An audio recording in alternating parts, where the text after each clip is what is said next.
je suis Aurélie, je suis la modératrice de la table ronde et évidemment intervenante également. Donc Aurélie Château-Martin, j'ai écrit pas mal de bouquins, dont un seul historique, un dernier que je viens de publier il n'y a pas longtemps, Please Take Care of Me. Je vous en parlerai plus tard parce qu'on reprendra un petit peu sur nos propres romans et tout ça en fin de session. Voilà, je vais demander aux différentes intervenantes de se présenter vite fait, présenter un peu votre œuvre en quelques mots. Ok, je commence du coup, je sais pas. Vas-y. Ok, donc moi c'est Anouchka Labonne. Je suis autrice notamment de 2 textes historiques, une nouvelle qui se passe pendant la Seconde Guerre mondiale et un roman, je dirais roman d'apprentissage / romance qui se passe dans le Londres du 19e siècle. Et je suis également en train d'écrire une saga de fantasy qui est très fortement inspirée du 19e siècle colonial européen. Donc on sent qu'il y a une petite préférence de ma part pour ce siècle-là. Mais voilà, après c'est vrai que je suis très inspirée par plutôt les périodes du passé que le contemporain. Ok, qui a envie de se présenter? Je peux y aller si c'est possible. Vas-y. Ok. Moira Verdandi, donc je suis jeune autrice en train d'écrire une saga dont le tome 1 a déjà été publié aux éditions Bookmark et le tome 2 est en cours de publication, prévu dans peu de temps. Et le tome 3 en cours d'écriture, fortement inspiré de la civilisation antique, égyptienne, grecque et la période pré-médiévale. Et j'ai également d'autres projets inspirés de la période médiévale ce coup-ci, notamment tout ce qui est le background mythologique.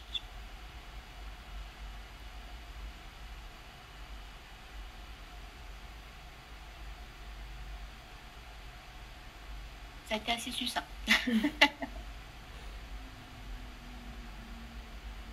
Ok, Delphine, t'es par là?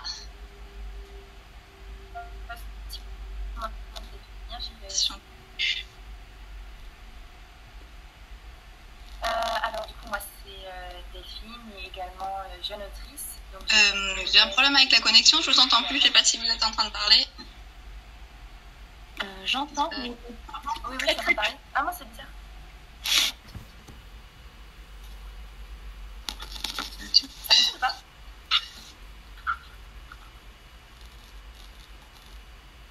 Merde. La technique.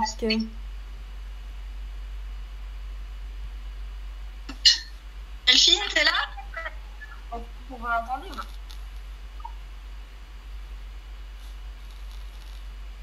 Il y a un problème, du coup, Delphine, on t'entend pas. Est-ce qu'il y a que moi qui l'entends pas ou vous l'entendez pas non plus? Moi je l'entendais. J'entendais, ok, d'accord. assez mal. Peut-être se rapprocher du micro, vérifier la connexion Internet et peut-être vérifier si vous avez un VPN ou d'autres choses qui sont en train de charger en même temps. Essayez de fermer le maximum de pages parce que souvent la connexion via Discord bouffe pas mal de connexion Internet de ce que j'en ai vu. Ok. Delphine, on te fera une présentation après pour ceux qui n'ont pas entendu, peut-être à la fin. Enfin, de toute façon, tu reparleras de tes livres. Justement, pour rebondir sur votre présentation, je vais vous demander sur quelles époques vous avez écrit et pourquoi. Je vais commencer. Moi, j'ai écrit donc, mon roman historique, Please Take Care of Me, donc qui a un nom en anglais et qui est un roman bien sûr écrit en français. Et un bouquin du 19e siècle, fin du 19e siècle, 1893, qui se déroule en Angleterre. Après, comme Anouchka et Moira parlaient aussi d'inspiration historique et tout ça, j'ai plusieurs de mes romans qui sont plutôt inspirés de diverses périodes historiques. Notamment, je me suis beaucoup intéressée à des périodes d'antiquité. Et par exemple, mon roman The Tale of Djeser and Chash. Alors j'aime beaucoup les noms en anglais, désolée pour ça. Il se passe donc, qui est de l'urban fantasy qui se passe de nos jours, mais avec un folklore d'Égypte antique, donc une période que j'aime énormément. Voilà, donc pardon. Alors quelles sont donc les périodes historiques sur lesquelles vous avez écrit, même si vous avez commencé à répondre, si vous voulez en reparler un petit peu, préciser. Ouais. Ok. Qui y va? Peut-être désigne, si je peux me permettre, Aurélie, nomme-nous, parce que sinon on va se faire des politesses et ça va être super long. Ok, d'accord. Bon, ben vas-y, Anouchka commence. Ok, bon. Donc du coup, moi ce qui me... En fait, donc je l'ai pas mal dit, j'écris... je suis pas mal inspirée par le 19e siècle, pour plusieurs raisons assez simples. J'ai lu pas mal de classiques, les Zola et compagnie, quand j'étais plutôt au collège-lycée, et puis ensuite... Quand j'étais étudiante, en fait, j'ai fait des études de civilisation, de langue et d'histoire anglo-saxonne, donc pas mal de choses aussi qui se passent en Angleterre, au Royaume-Uni. Donc forcément, déjà, en termes d'inspiration, ça vient pas mal de là. Et pourquoi le 19e siècle? Alors, j'ai aussi écrit une nouvelle qui se passe pendant la Seconde Guerre mondiale, mais ça, c'est, je sais pas, des histoires comme ça qui peuvent émerger un petit peu... quand on s'inspire d'événements, mais le 19e siècle tout particulièrement, moi je trouve que c'est une ère en fait qui est assez fascinante, dans le sens où c'est la révolution industrielle, il y a pas mal de nos rapports, de rapports sociaux entre des catégories de population qui sont assez fondateurs en fait du monde, qui ont façonné le monde dont on a hérité aujourd'hui, et je trouve hyper intéressant de les explorer. Et voilà, il s'y passe... aujourd'hui, c'est vrai qu'on vit dans un moment qui va hyper vite. Et en fait, c'est déjà une époque où il se passe beaucoup de choses, où il y a beaucoup de changements, beaucoup de transitions. Et moi, j'ai un vrai plaisir à explorer ça et à en extraire des histoires, avec des thématiques à chaque fois un petit peu différentes. Mais c'est ça mon inspiration. Je suis assez d'accord, c'est vrai que ça fait à la fois l'ancien monde et le nouveau monde, le 19e siècle, c'est pas mal une période charnière qui est intéressante et riche. Vera, tu veux nous parler des époques sur lesquelles tu écris, des sources de ton inspiration, pourquoi tu as choisi ces périodes-là? Oui, alors comme dit, ça m'inspire beaucoup de la période antique. Donc pour le tome 1, le prêtre d'Anubis, j'ai choisi de me concentrer d'abord sur la mythologie égyptienne et la période antique égyptienne. Et pour le tome 2, l'élu d'Hermès, plutôt la période du 5e siècle avant Jésus-Christ. Et tout simplement puisque depuis que j'ai appris à lire, en fait, mes livres de chevet, c'était toujours des contes et légendes de mythologie, des histoires de dieux, de héros, des récits épiques. Et j'ai toujours eu cette impression de rêve, de période où la mentalité pouvait être différente, où il y avait une part de mystère, une part d'inconnu. Et j'avais vraiment envie d'explorer en fait ce monde où la magie, la croyance et la science pouvaient se côtoyer et se mêler, surtout pour les Égyptiens, et faire vivre des personnages dans ces mondes et le faire vivre au lecteur. Donc, mes univers sont tout fantasy, donc je m'inspire très fortement de ces périodes antiques. Et à terme, mon rêve, c'est de créer ma propre mythologie à partir de ça. Être capable de reprendre des codes de manière à emporter le lecteur dans mes propres légendes, mes propres mythes. Ok. Delphine, t'es avec nous? Dites-moi si vous m'entendez. Ok, oui, alors on t'entend, mais faut que tu parles fort ou que tu te rapproches du micro. Je suis tout au micro, donc je ne pourrais pas faire beaucoup mieux. Ok, bon là ça va, on t'entend, faut pas qu'on fasse de bruit. Ok, très bien, ça marche.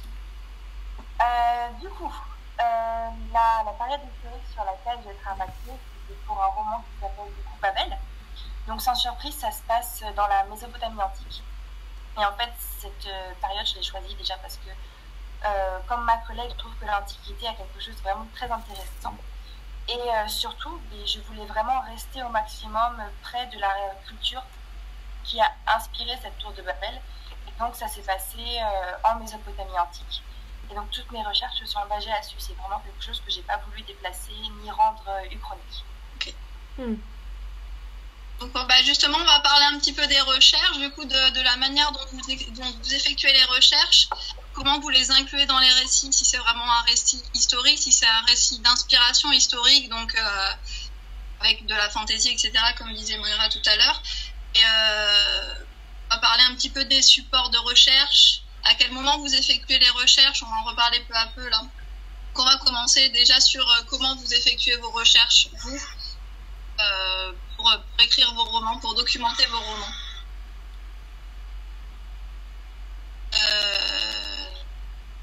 Tu veux commencer? Et donc, ça a compliqué. J'ai pas entendu. On n'entend plus. Ouais. À qui tu as demandé de commencer? Toi, Anouchka. Ah ok. On changera l'ordre après, hein, parce que... D'accord. Bon, si tu veux, on peut changer l'ordre direct. Non, mais là, c'est bon. En fait, moi, je fais un peu mes recherches au fur et à mesure que j'écris. J'ai pas forcément...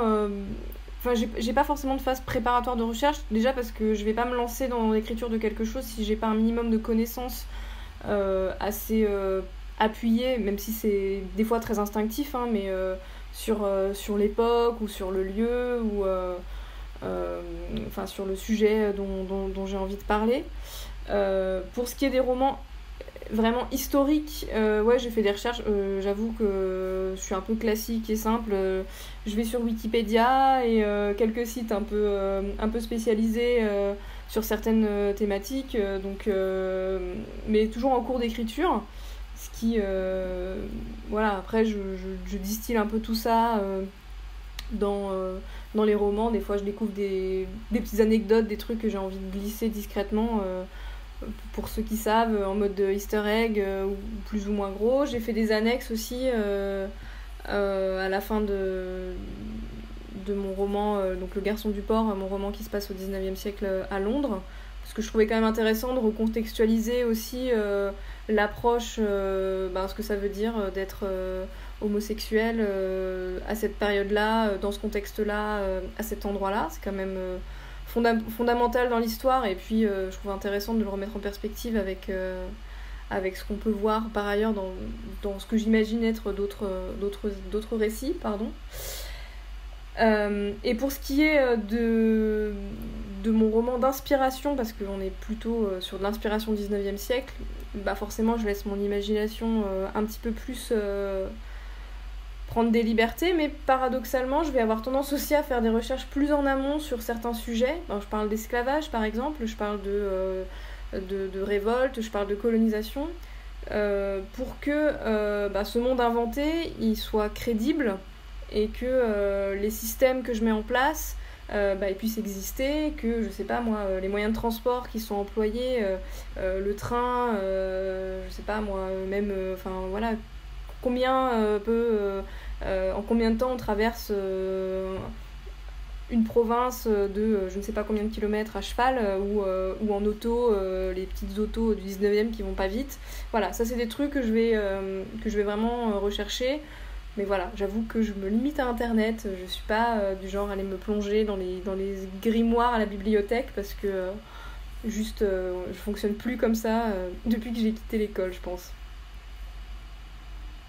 Du coup, même dans l'inspiration historique, tu vas essayer de faire un contexte qui est crédible, même si c'est fantasy, etc. Tu vas essayer de rendre le plus proche possible de quelque chose qui pourrait être réaliste dans cet univers donné. Oui, parce que c'est le but recherché, c'est pas forcément on n'est pas dans du merveilleux, quoi. On est dans de la fantaisie, dans le sens où on est dans un univers qui n'existe pas et qui est créé de toutes pièces, mais il faut que cet univers soit crédible. J'ai pas d'intérêt particulier, moi, pour bouleverser les lois de la métaphysique, de la physique, pas de la métaphysique, n'importe quoi. Et du coup, juste que ça soit un minimum crédible, à plein de niveaux, parce qu'en fait on explore plein de choses. Moi je trouve que c'est ce qui permet aussi d'avoir derrière une intrigue et des personnages qui vont évoluer de manière plus... sur un socle solide en fait. Ok. Delphine, tu veux nous parler de ta façon de faire concernant les recherches et la manière dont tu vas les intégrer dans ton récit? Pendant que vous en êtes là? Non.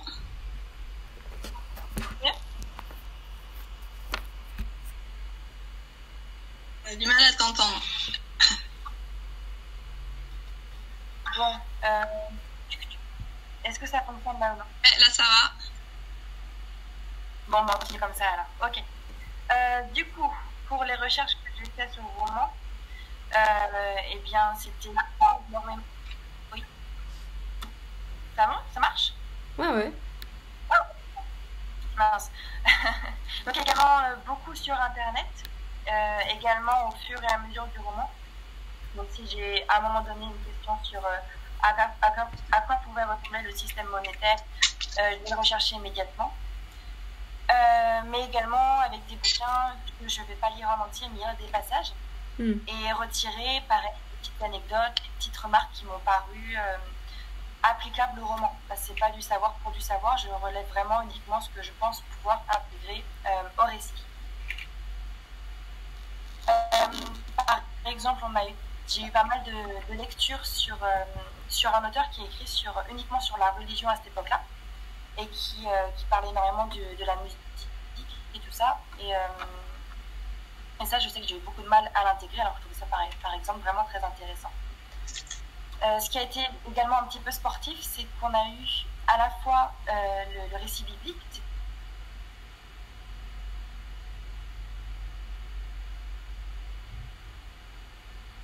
On l'a perdu.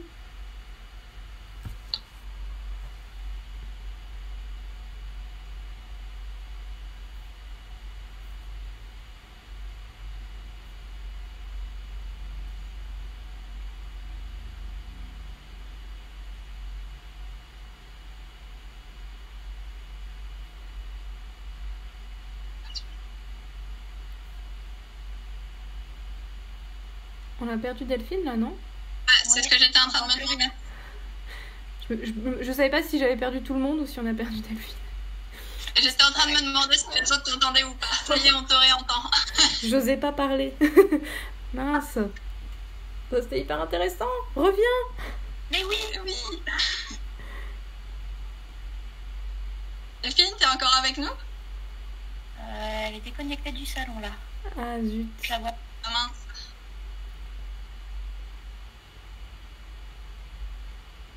J'ai une déconnexion sauvage. Bon, alors ce qu'on va faire, c'est en attendant Delphine, on va passer à Moira. Oui, alors un petit peu comme Anouchka, je vais beaucoup faire des recherches sur Internet. Alors l'avantage de la formation que j'ai suivie en anglais, c'est que je peux faire beaucoup de recherches en anglais. Et je me suis très vite rendu compte que je trouve beaucoup plus d'infos intéressantes dans la langue anglaise que dans la langue française, notamment sur certains petits détails que j'ai envie d'inclure dans mes romans, puisque dans de la fantasy très inspirée, je vais beaucoup chercher à implanter mon histoire dans une zone géographique historiquement riche. Donc, par exemple, chercher des lieux où il y avait des sanctuaires de telle ou telle divinité pour que le lecteur puisse se retrouver de l'espace et dans le temps. Et ensuite, pouvoir après, notamment au niveau linguistique, puisque malheureusement, je ne suis pas du tout bilingue en moyen égyptien hiéroglyphique, je vais être obligée de faire certaines concessions, notamment inventer certaines petites choses. Donc, je vais faire un mélange de recherche très poussé au niveau de l'architecture. Par exemple, mon personnage étant un prêtre, c'est quand même son quotidien.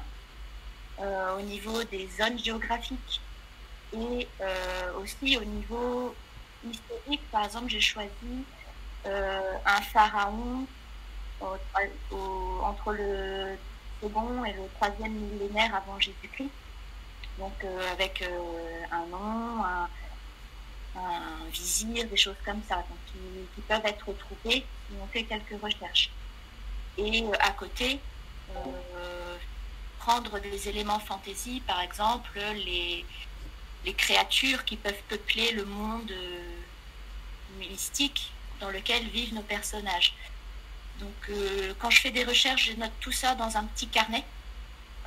Si ça vous intéresse, j'ai pris quelques petites images, quelques petites photos, que j'aime bien redessiner la structure de certains temples ou de certains lieux, pour en avoir une trace dans mon carnet qui est une sorte de codex dans lequel je vais noter ce qui est intéressant.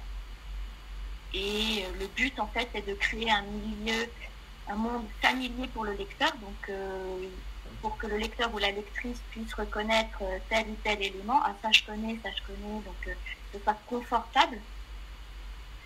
Et à la fois rajouter des petits détails, soit rigolos, soit incongrus, pour donner envie en fait de donner corps à cet univers.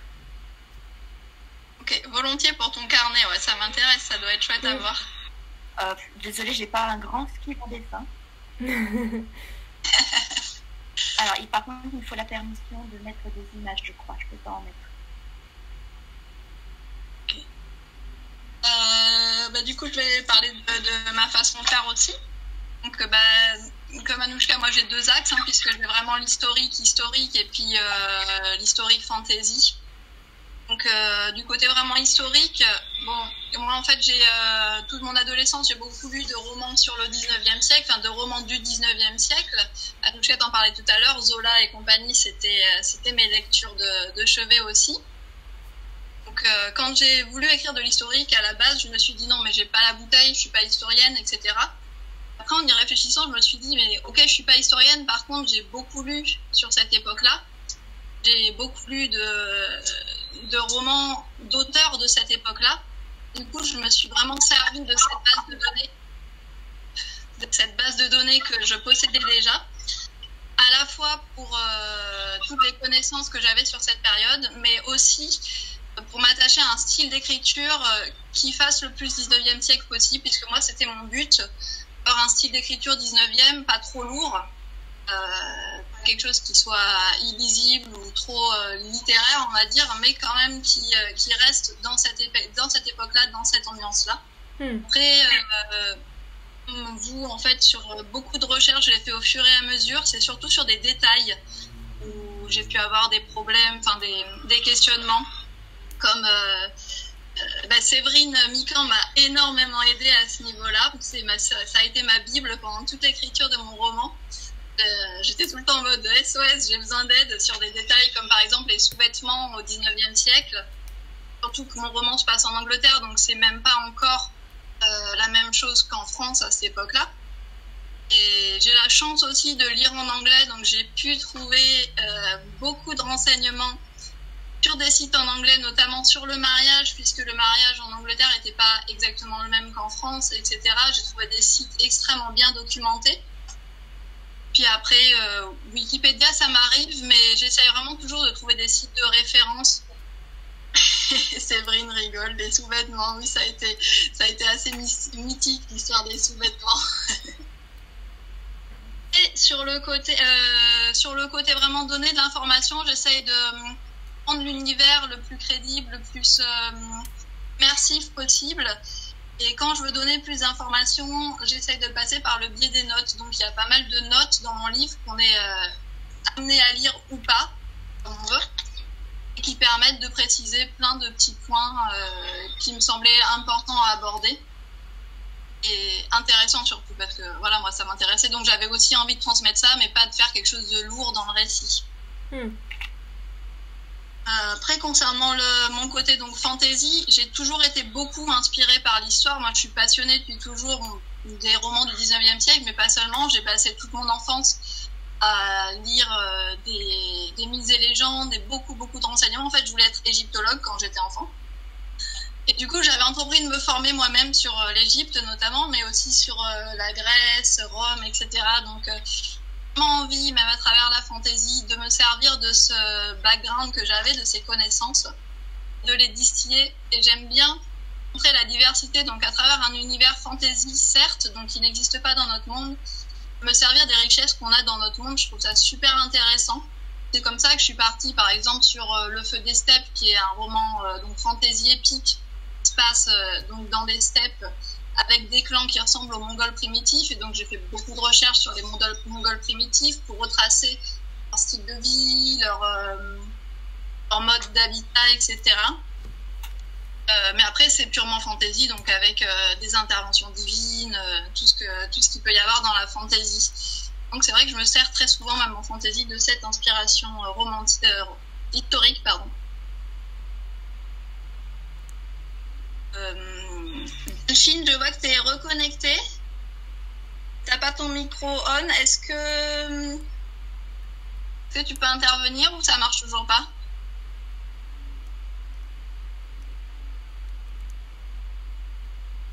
Delphine écrit, on va voir sa réponse. Ah, elle allait parler et puis elle ne parle plus. Ah, ça y est. Ça va Delphine.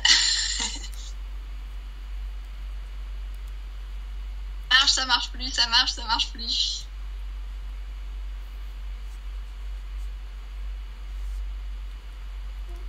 Ah, elle a disparu. Ouais, on n'arrive pas à avoir Delphine. J'en profite, il y a Séverine qui a posé des questions qui de toute façon recoupent un peu ce que j'allais proposer. Donc, Séverine nous demande quelles ont été nos plus grandes difficultés et les moments de doute, particulièrement sur les passages vraiment historiques. Donc Moira, si tu as envie de parler de ton expérience à ce niveau-là. La difficulté, c'est toujours le piège de mettre un discours moderne, entre guillemets, par rapport aux personnes qu'il y a plus, dans la bouche d'un personnage d'époque, par exemple le pharaon de la 10e dynastie, et toujours se demander est-ce que ce personnage aurait vraiment pu le dire tel quel, ou qu'à cette période, c'était une vision différente, comment est-ce que je peux le tourner, tout ça.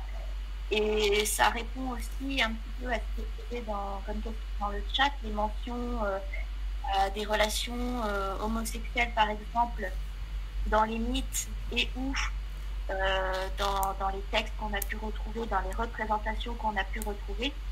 Et par rapport à l'Antiquité, c'est toujours délicat, puisqu'on regarde ça avec le recul. Et à une époque où maintenant on parle de plus en plus, et le piège c'est de vouloir vraiment quelque part porter une cause tout à fait probable, mais qui peut ne pas tenir à tel personnage ou tel personnage, par exemple. Et donc toujours à me demander, notamment quand j'écris Le prêtre d'Anitis, est-ce que, par exemple, je fais bien de dire que tel personnage étant homosexuel ou bi, d'autres réagiraient de telle ou telle manière. Donc, c'est toujours là qu'on fait des recherches en se demandant comment on pourrait le tourner. Et quand on regarde les mythes, par exemple, où Seth voulait soumettre aux Russes, donc lui publier, entre guillemets, pour dire au dû regarder, Horus ne peut pas répondre parce que je l'ai fini et je l'ai étudié, où j'ai mis ma semence en lui, et que Horus a inversé la tendance avec son histoire de salade. On peut se demander jusqu'à quel point les anciens Égyptiens l'avaient pris au sérieux. À quel point le mythe, en fait, est le reflet de la société à laquelle il a été créé. Et pour moi, c'est toujours un peu gênant, en fait, de travailler là-dessus, puisque j'essaye vraiment d'avoir le point de vue de l'époque, et c'est compliqué. Et cela est encore plus pour la Grèce antique, qui a toutes les images ils sont libertins, ils sont très open sur l'homosexualité, ils sont tellement ci, ils sont tellement ça. Et quand on fait quelques recherches, des fois, on se rend compte que ça peut être très codifié dans certaines situations ou quelquefois, ça peut être moins bien accepté. Donc, c'est surtout là-dessus, en fait, que je fais très, très attention et j'ai peur d'être maladroite quand j'aborde le sujet. Et l'histoire du recul sur nous, comment on perçoit une période et comment eux, ils la percevaient à l'époque, en fait. C'est ça. Notamment aussi sur la place de la femme dans la société.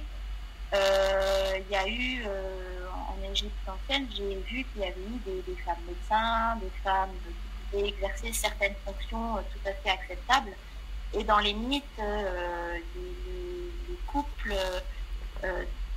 avec un homme et une femme, la femme avait quand même beaucoup de pouvoir. Isis, c'est la déesse magicienne qui a la plus puissante parce qu'elle a réussi à prendre, entre guillemets, elle a réussi à obtenir plus de pouvoir grâce au nom secret du dieu Ra, qui était le roi des dieux. C'est peut-être un petit peu, comment on peut dire, c'était le dieu soleil, donc il est extrêmement puissant.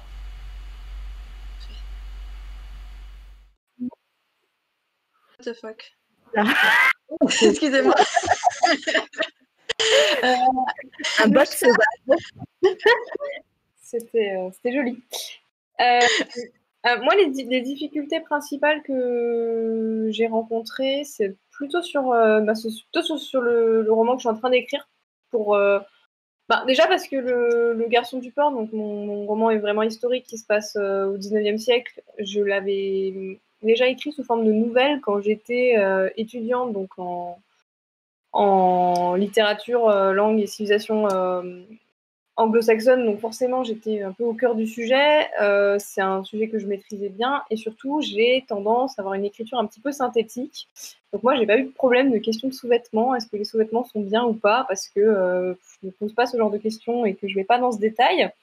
Mais c'est sûr que ça évite, ça évite pas mal de se prendre la tête sur... en tout cas, moi, hein, après, moi, je suis très contente quand les trucs que je lis sont bien détaillés et tout ça, mais moi, quand j'écris, c'est vrai que des fois, j'ai tendance à aller un petit peu à l'essentiel, ce qui est aussi un défaut. Mais c'est plutôt sur... en fait, c'est plutôt sur les décisions et les conséquences des actions des personnages.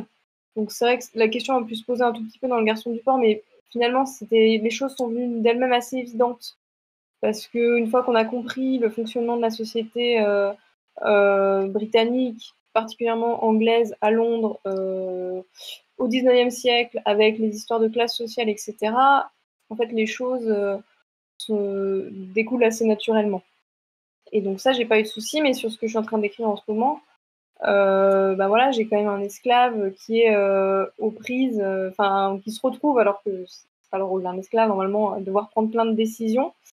Et pour moi, c'est vrai que là, c'est des moments de doute assez puissants, en mode, mais en fait, là, il peut pas faire ça, est-ce qu'il peut le faire, etc. Je sais que je reste très très vague, mais c'est déjà, je suis en cours d'écriture, j'ai pas forcément envie d'en révéler trop, mais enfin voilà, c'est surtout sur c'est plutôt sur des enchaînements logiques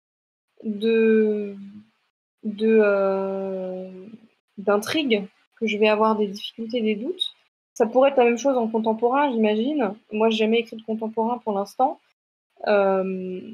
Donc, forcément, ça se place pas au même niveau. Et d'ailleurs, c'est intéressant parce que ce que tu disais, Aurélie, sur le fait que c'est marrant parce que ce que j'écris en ce moment, c'est aussi inspiré de la civilisation mongole, etc. Enfin, bref. Il y a pas mal de points communs, c'est drôle. Mais tu vois, sur le fait que tu lisais beaucoup de classiques, de romans anglais et tout, en fait, ce qui fait que moi, dans ma conception, quelque part, je pense un peu lointaine dans mon esprit de ce que c'est que d'écrire un roman, en fait, c'est jamais ne se serait posé la question d'écrire autre chose que quelque chose qui se passe soit dans une époque historique, soit dans une époque inventée, puisque en fait, c'est ce que je lis. Donc, n'ayant quasiment jamais lu de textes contemporains, c'est vrai que, ou très peu, il y a quelque chose d'assez naturel. Ce qui ne veut pas dire qu'il n'y a pas d'erreur et qu'il n'y a pas des choses, des raccourcis, des facilités que je peux prendre parfois, parce que c'est aussi ça, le processus de création, c'est aussi juste de faire des choix, et des fois on est un peu flemmard, mais tant que ça marche, ça va. mais mais c'est vrai que du coup, en fait, moi je suis super contente d'avoir cette discussion, parce que je me suis pas très souvent posé de questions en fait. C'est quelque chose qui pour moi est une évidence, mais je trouve ça intéressant là, de pouvoir prendre un petit temps vraiment de réfléchir sur le sujet, et pourquoi choisir ces époques, etc. Parce qu'en fait, c'est quelque chose qui vient, qui m'est venu en tout cas, en l'occurrence là, assez spontanément. Et du coup là, je suis contente de voir que en fait, il peut y avoir des réflexions derrière. Et oui, des fois, il y a des doutes, il y a des difficultés. Alors, moi, je pense que ma principale difficulté, ça a été de me lancer. Comme je disais tout à l'heure, pour moi, alors je suis extrêmement perfectionniste et tatillonne sur les détails. Pour moi, c'est quelque chose d'extrêmement important. Voilà, justement, comme on parlait des sous-vêtements, mais c'est tout, hein. Des fois, Séverine, elle a dû se demander ce que je lui ai posé des questions sur les alcools qu'ils buvaient, à quel moment de la journée en Angleterre à cette période-là, dans le milieu aristocrate, quoi.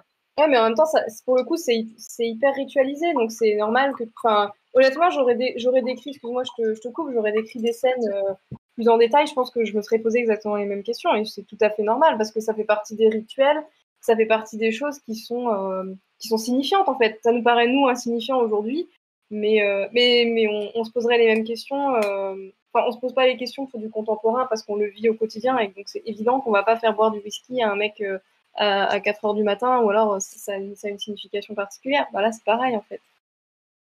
Ça fait. Et puis je trouve qu'en fait, ce genre de détails, après, ça dépend des situations, ça dépend de ce que tu veux donner à ton roman. Et sur une ambiance, par exemple, comme moi, ça se passe beaucoup dans une demeure aristocratique, etc. Donc c'est vraiment leur quotidien. C'est ça qui va faire la différence pour moi sur est-ce qu'on plonge vraiment dans l'histoire ou est-ce qu'on reste en surface.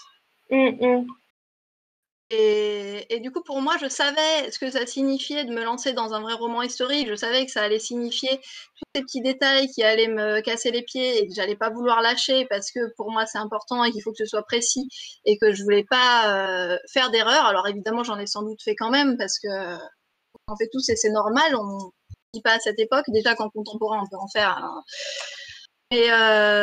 Mais d'un autre côté, voilà, pour moi, mon vrai doute, ma vraie difficulté, ça a été de me lancer, de me dire que j'étais légitime, en fait, d'écrire sur ce sujet-là. Et quand je me suis rendu compte qu'en fait, j'avais les connaissances, que j'avais lu énormément sur ce sujet, qu'au final, j'avais déjà de la bouteille en historique, même si c'était côté fantasy, je me suis dit, lâche un peu du lest, quoi.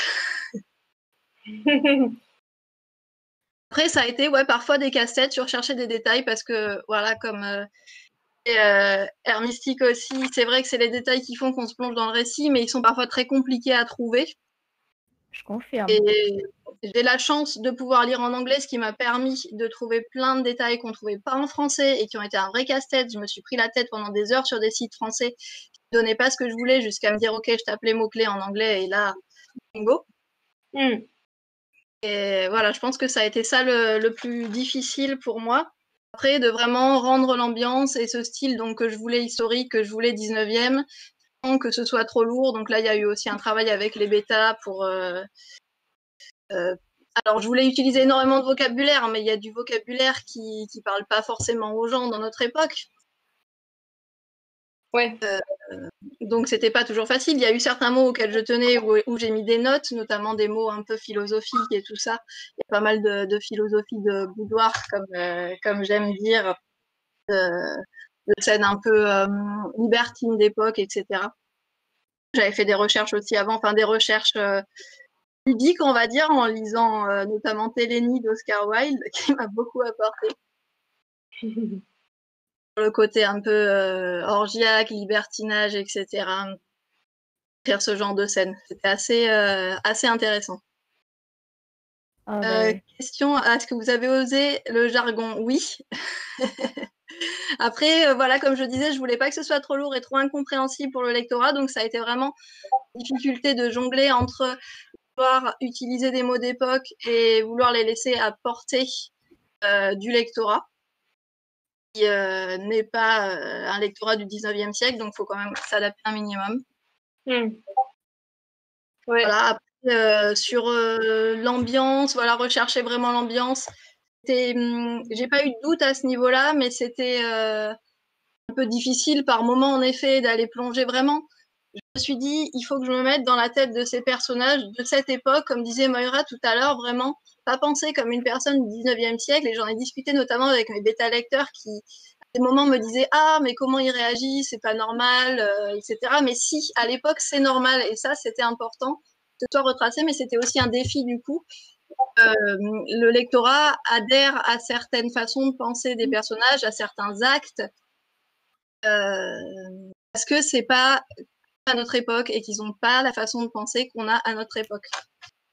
Ça c'est un problème qu'on voit dans certains romans historiques, entre guillemets, parce que pour avoir déjà essayé d'en lire certains, et romans homo-romantiques ou homo-érotiques, je ne sais pas comment les qualifier, mais avec une transposition à une certaine époque d'une manière de se comporter dans un couple homosexuel qui correspond absolument pas à l'époque. Et ça, pour moi, ça marche pas du tout. Enfin, c'est un vrai problème, en fait, parce que écrire de l'historique ou quelque chose d'inspiration historique, c'est d'abord choisir un contexte qui va forger, en fait, les interactions, les intrigues. Et donc, du coup, forcément, c'est pas juste un décor joli sur lequel on va calquer une belle histoire comme on peut en lire parfois à l'appel, malheureusement, ou heureusement, parce que après tout, c'est bien que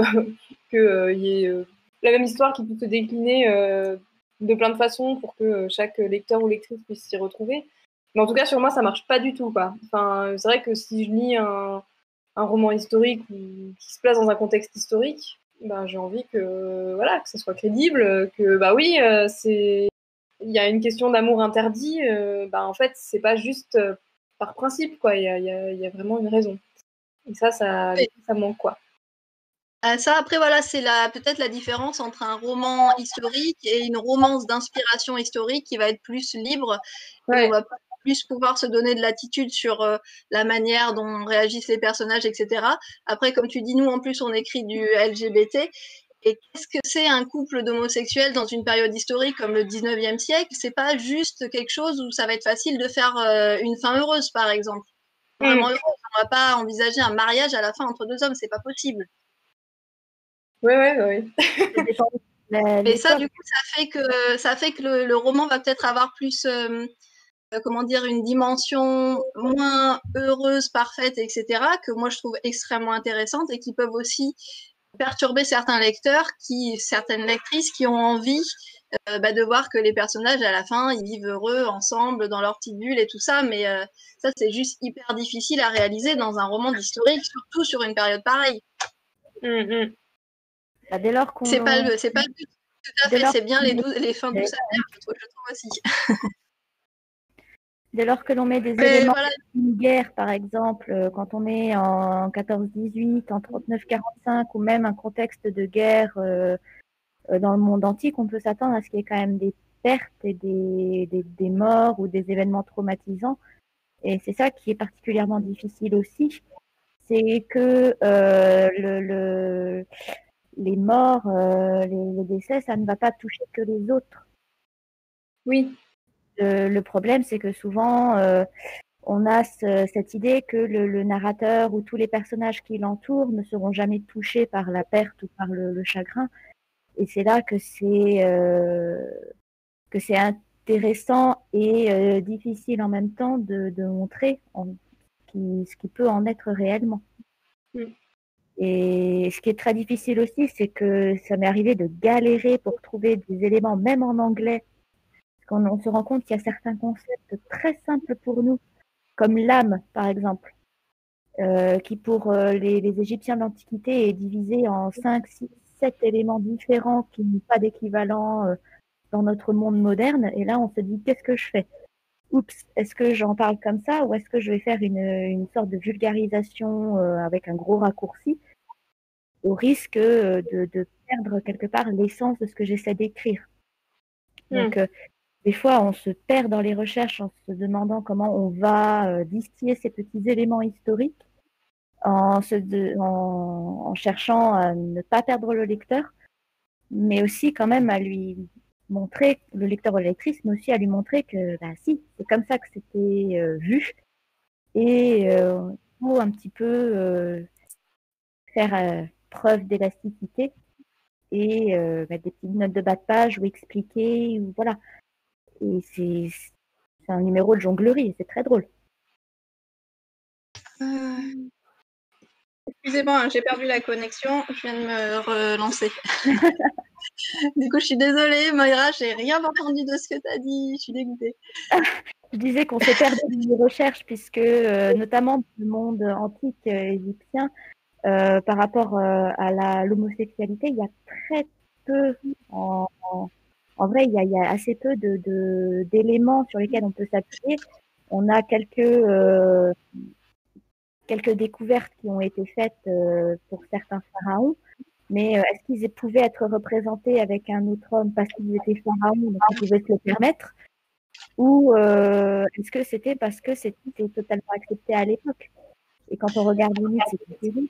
Quand on regarde la composition de certaines choses, certains concepts très différents pour les gens de l'Antiquité, qu'est-ce qu'on fait? Est-ce qu'on fait quelque chose de réaliste qui colle au contexte historique, ou est-ce qu'on fait une vulgarisation? Donc, ce sont des choix à faire, une jonglerie à faire entre ces éléments-là qui peut être très très drôle, mais source de gros maux de tête. Alors, c'est presque l'heure. Je vois qu'il y a une question de Séverine qui demande justement du coup est-ce que les lecteurs ont des attentes particulières? Donc, est-ce que vous savez ce qu'il y a?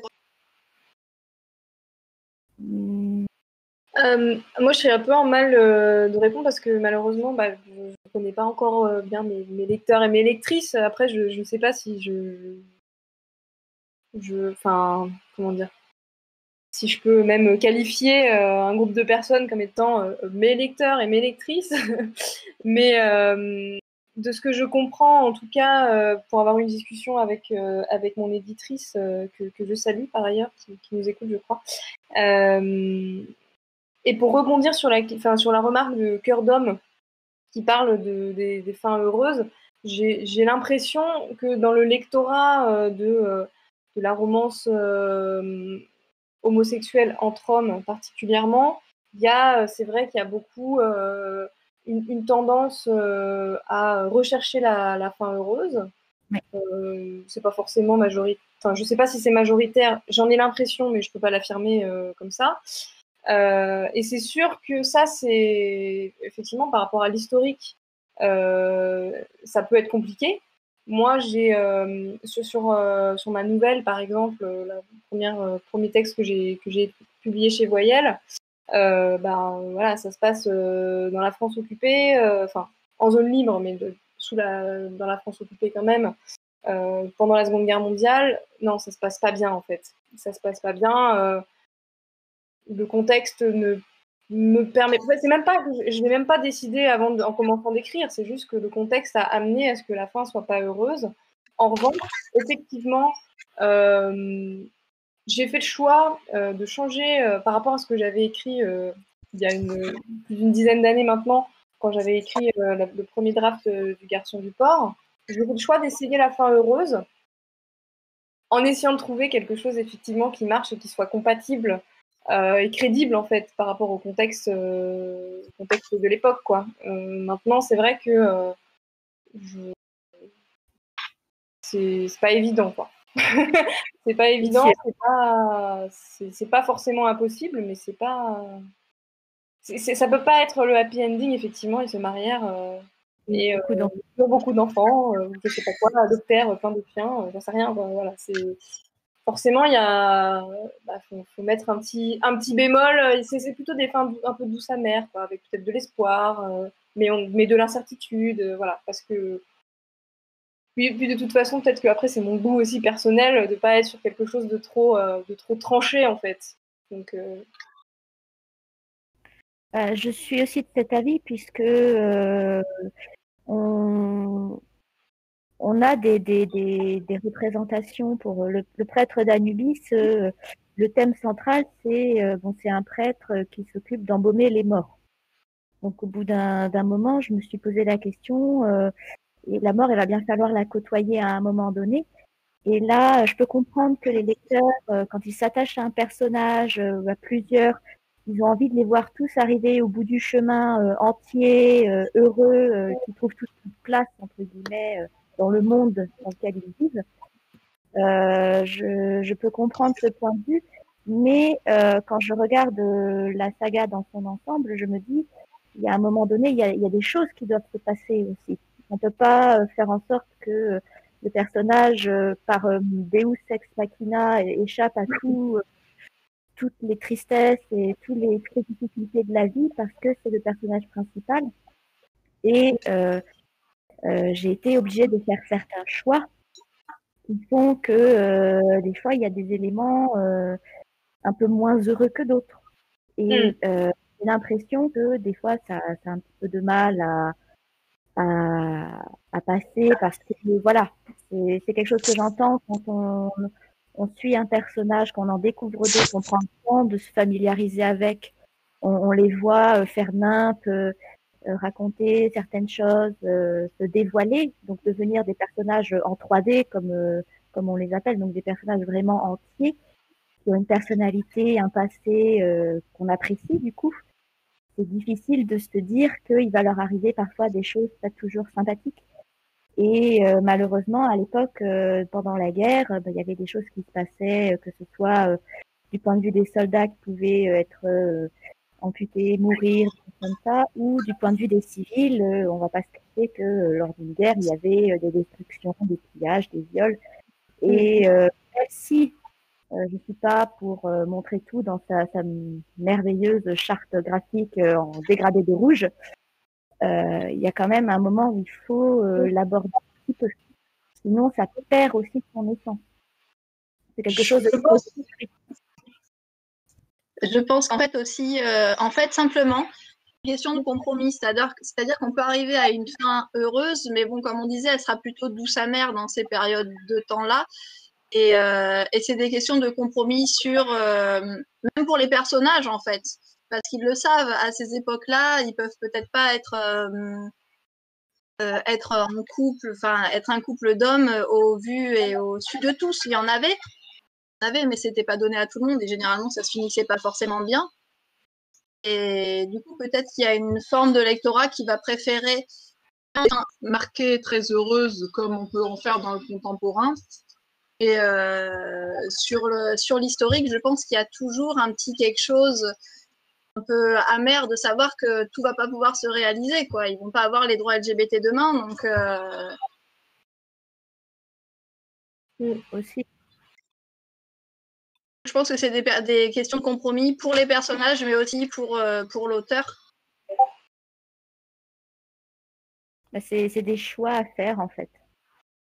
Voilà. Et ça peut se transformer entre choisir entre Charybde et Scylla. Est-ce que il vaut mieux ceci ou cela et comment ça va impacter le reste quand on écrit une suite, comment la suite va être impactée par le choix qu'on a fait et comment faire ensuite pour faire évoluer ces personnages.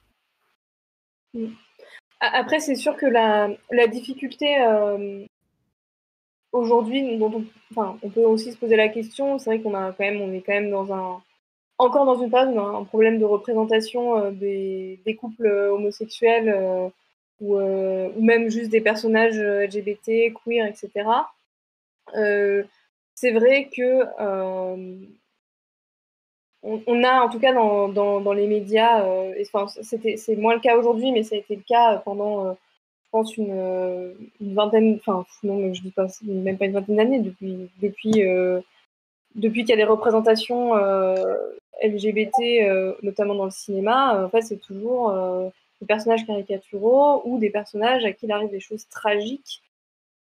Et en même temps, c'est vrai que ça représente une certaine réalité d'une certaine époque, mais c'est vrai qu'on a aussi envie de laisser la possibilité que, en fait, ces personnages-là, ils peuvent aussi souffler un coup et que la visibilité soit pas toujours à travers une histoire hyper triste, quoi. Enfin, ce qui a quand même propulsé, je parle du cinéma parce que c'est ce qui me vient là plus naturellement, mais ce qui a quand même propulsé une certaine visibilité dans les médias d'histoire d'amour homosexuel, c'est quand même Brokeback Mountain, dans les années 2000, 2004, 2006, je ne sais plus quand c'était exactement. C'est quand même un truc tragique, quoi. Et bien sûr, c'est totalement réaliste par rapport au contexte, par rapport à l'époque, mais voilà, c'était encore une fois de plus un truc triste, quoi. Donc c'est bien qu'on puisse aussi effectivement prendre un virage un peu différent, malgré l'historique. Effectivement, je pense qu'on est toutes et tous d'accord là-dessus pour dire que il faut essayer de trouver un équilibre entre la crédibilité et le tragique induit par l'époque. Peut-être qu'on peut aussi écrire sur des époques où, je sais pas, où c'est des civilisations où ça pose pas de problème. Mais finalement, la problématique, elle est aussi hyper porteuse d'histoire. Donc, c'est vraiment un nœud compliqué à défaire. C'est sûr, et je suis d'accord avec toi, on n'est pas obligé d'écrire du tragique parce qu'on écrit de l'historique. C'est dommage parce qu'il y a plein de belles histoires vraiment historiques de gens qui ont vécu souvent un peu cachés, mais pas toujours, mais qui ont eu une belle histoire d'amour. Et c'est bien aussi de montrer que ça a pu exister à travers toutes les époques, même si c'était pas facile. Et ça a demandé énormément de compromis, de dissimulation, etc. Mais ça a existé. Donc c'est intéressant de le montrer, de pas toujours réduire, comme tu disais, l'homosexualité à une fin tragique, surtout en historique. Mm-hmm. Il est déjà 19h36. Du coup, je propose de faire un tout petit temps si vous avez des questions, les auditeurs, s'il y a des choses que vous avez envie de savoir, etc. Et puis après, on fera la clôture en reparlant un peu de nous et puis de nos livres vite fait, ou de nos univers. Si vous avez des questions, balancez-les, c'est le bon moment.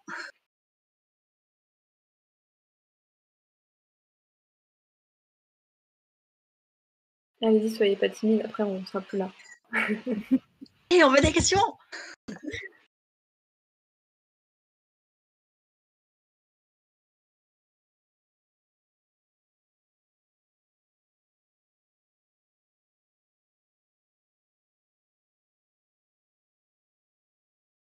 Alors, vous êtes sur quelle période pour les prochains?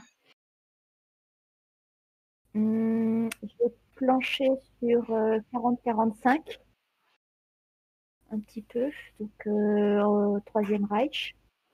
Vraiment le sujet le plus facile qui soit pour la cause LGBT, n'est-ce pas? Et donc on est toujours dans le problème de l'historique. Est-ce qu'on arrivera à avoir une fin heureuse? Et sinon, j'aimerais beaucoup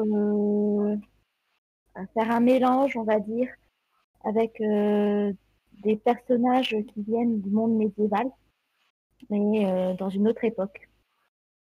Et donc là, réfléchir peut-être à l'écart qu'il peut y avoir entre ce personnage qui avait telle façon de penser et l'époque à laquelle il vit. Est-ce que ça a foncièrement changé ou pas? Voilà. Donc aussi quelque chose de très simple à faire. Donc là, le problème... Pardon. Vas-y, excuse-moi. Et là, on va vraiment se poser la question. Alors, les sous-vêtements, c'était quelle couleur? Parce que là, ça va vraiment être le cas. Tant que tu y es, là, il y a Tengar qui demande sur quelle époque n'osez-vous pas écrire. Donc, c'est dans l'axe, puisque là, tu as dit ce que tu étais en train d'écrire et ce que tu voulais écrire, si tu veux y répondre en même temps. Le contemporain. Ok. Personnellement. Anouchka? Alors moi, je suis sur mon projet qui est d'inspiration du 19e siècle. Alors là, pour le coup, il n'y a pas de problème de question de LGBT, pas LGBT. C'est un monde où la norme majoritaire, c'est la bisexualité, et personne n'emmerde personne sur son orientation sexuelle, c'est vraiment pas un sujet. Donc, du coup, c'est hyper plaisant pour moi de, de pouvoir explorer en fait les autres problématiques qui viennent avec cette époque. Parce que Dieu sait si elles sont nombreuses, mais du coup, voilà, en écartant, en donnant de la visibilité à voilà, d'autres formes de couple, d'autres formes d'identité, et tout en pouvant mettre l'accent plutôt sur des questions qui vont être autour de la colonisation, de la décolonisation, etc. Mais c'est d'inspiration, donc du coup on est sur ça. Et sur quelle époque j'ose pas écrire, c'est pas que j'ose pas, c'est plus en fait pour l'instant c'est pas une question que j'ose pas, c'est que si j'ai pas d'inspiration particulière, je vais pas y aller. Après, je me tâte énormément à écrire quelque chose qui serait du contemporain ou peut-être du rétro-contemporain, parce que je commence à plus être toute jeune. Et c'est pour parler de mes années lycée, lycée début fac, avec voilà, mes propres questionnements et tout ça. Mais c'est un vaste programme un peu compliqué.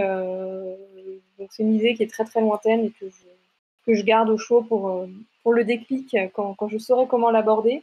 Donc on peut dire que j'ose pas pour l'instant, mais voilà, une époque où il n'y a pas enfin, c'est pas que ça me fait, c'est pas que j'ose pas, c'est que voilà, pour l'instant j'ai pas eu d'inspiration particulière vers une époque ou une autre, à part celle que j'ai déjà citée. Ok. Alors du coup, pour moi, le prochain, a priori, ce sera encore 19e, puisque je veux faire des spin-offs de mon histoire.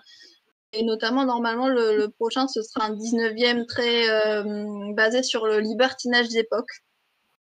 Voilà, je vais avoir pas mal de recherches à faire et ça va être très intéressant. Enfin, en tout cas, je suis très motivée pour l'écrire. Après, sur les périodes que j'ose pas,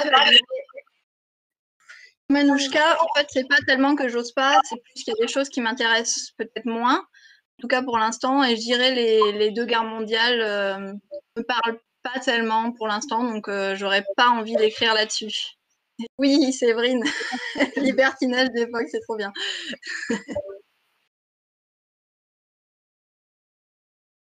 Il y avait une petite question sur il vous est arrivé d'aller faire des recherches aux archives, mais je crois qu'on a tous plus ou moins déjà répondu au début, à savoir que non. C'est ça, Anouchka et Moira, c'est sur Internet vos recherches, vous disiez tout à l'heure?